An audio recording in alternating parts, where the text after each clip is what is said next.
Hello guys, मी आरती आणि आरती स्टिचिंगमध्ये आपलं सर्वांचं मनापासून स्वागत आहे।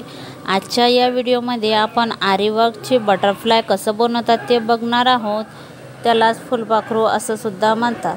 तरी व्हिडिओ स्किप न करता व्हिडिओ पूर्ण बघा। चॅनलवर जर का नवे असाल तर लाईक करा, शेअर करा, सबस्क्राईब करा आणि बेल आयकॉन जरूर दाबा, जेणेकरून यानंतरचे जेही काही व्हिडिओ मी अपलोड करेल त्यांचे नोटिफिकेशन जे आहे ते सर्वात अगोदर तुमच्यापर्यंत पोहोचेल। तर या फुलपाखरू जे आपण बनवणार आहोत त्याच्यासाठी काय काय लागते अगोदर मी ते तुम्हाला सांगणार आहे। तर आता तुम्ही बघू शकता की मी ड्रॉइंग अशी काढलेली आहे। तुम्हाला वाटेल तुम्ही मोठी सुद्धा काढू शकतात किंवा याच्यापेक्षा लहान सुद्धा काढू शकता। त्यासाठी आपल्याला लागणार आहे हे मणी आणि हे व्हाईट पेन्सिल, छोटं एक कटर आणि हे लागणार आहे आपल्याला आरी वर्कची सुई 24 नंबरची, याला 0.4 mm असं सुद्धा म्हणतात।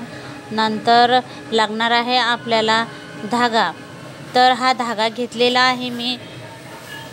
तुम्ही ॲमेटोची रील, या रीलचं नाव आहे ॲमेटो, हे 7 रुपयाला मिळते।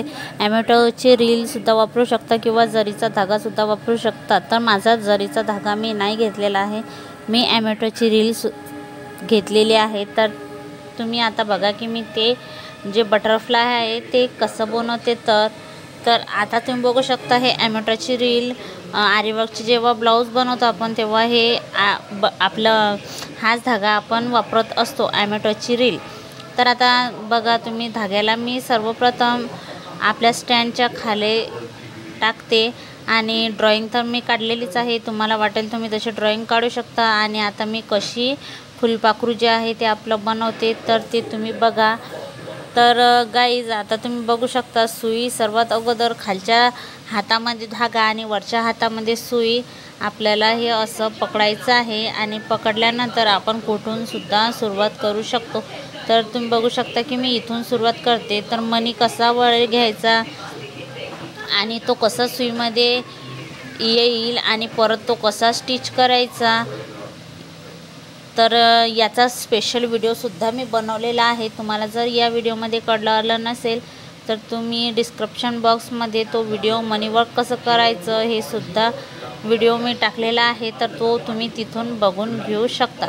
आता तुम्ही बघा, अगोदर आपल्याला धागा वरच्या साईडने घ्यायचा आहे, नंतर सुईमध्ये एकच मणी आपल्याला टाकायचा आहे, नंतर तो मधल्या बोटामध्ये ठेवायचा आहे आणि परत तो धाग्यामध्ये सोडायचा आहे आणि खालच्या साईडने परत ओढायचा आहे। आता धागा मी बाहेर काढल्यानंतर मणी घेते।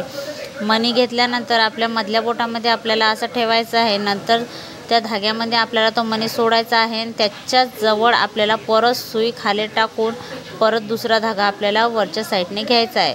तर हीच प्रोसेस तुम्ही बघितली की खूप सोपी आहे आणि कसा धागा वरती येते आणि कसा धागा खालच्या साईडने परत जातो तर याचा व्हिडिओ मी बनवलेलाच आहे, तुम्हाला सांगितलेलंच आहे। तर तुम्ही तिथून बघून घेऊ शकता। तर गाईज आपल्याला ही जी स्टेप आहे आपल्याला हे पूर्ण अशी फॉलो करायची आहे। तर खूप सोपी अशी पद्धत ही आपली आहे। तर गाईज चला आता आपण फुलपाखरू बनवू।